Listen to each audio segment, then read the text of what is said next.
आप जानते हैं हजरत दाऊद अलैहिस्सलाम को, वो अजीम नबी जिन पर अल्लाह ताला ने जबूर नाजिल की, और उनके बेटे हजरत सुलेमान अलैहिस्सलाम वो भी नबी बने। मगर जब बाप और बेटा दोनों नबी होकर एक ही मसले पर अलग अलग फैसला दें तो अल्लाह को किसका फैसला ज्यादा पसंद आया?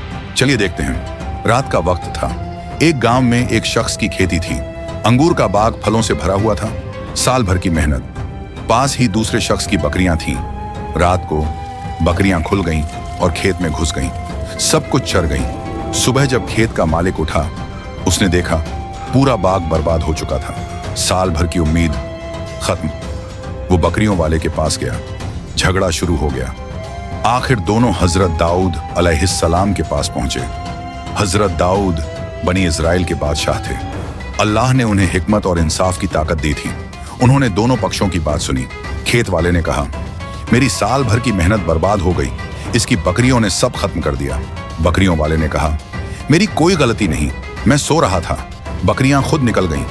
हजरत दाऊद ने गहराई से सोचा, फिर फैसला सुनाया, बकरियां खेत वाले को दे दी जाएं। लोगों ने कहा, सुभान अल्लाह, क्योंकि नुकसान के बदले नुकसान की भरपाई इंसाफ हो गया। मगर वहां एक नौजवान खड़े थे, हजरत सुलेमान अलैहिस्सलाम। उन्होंने अदब से कहा, ऐ अब्बा जान, अगर इजाजत हो तो मेरी भी एक राय है। हजरत दाऊद ने कहा, कहो बेटा।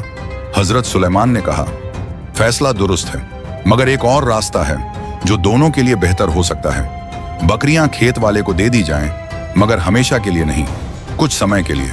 वो उनसे दूध ले, ऊन ले, फायदा उठाए, और बकरियों वाला खेत दोबारा तैयार करे, मेहनत करे। जब खेत फिर से पहले जैसा हो जाए तो बकरियां वापस कर दी जाएं। इस तरह खेत वाले का नुकसान भी पूरा हो जाएगा और बकरियों वाले की बकरियां भी बच जाएंगी। दोनों फायदा में, किसी का स्थायी नुकसान नहीं। सब हैरान रह गए।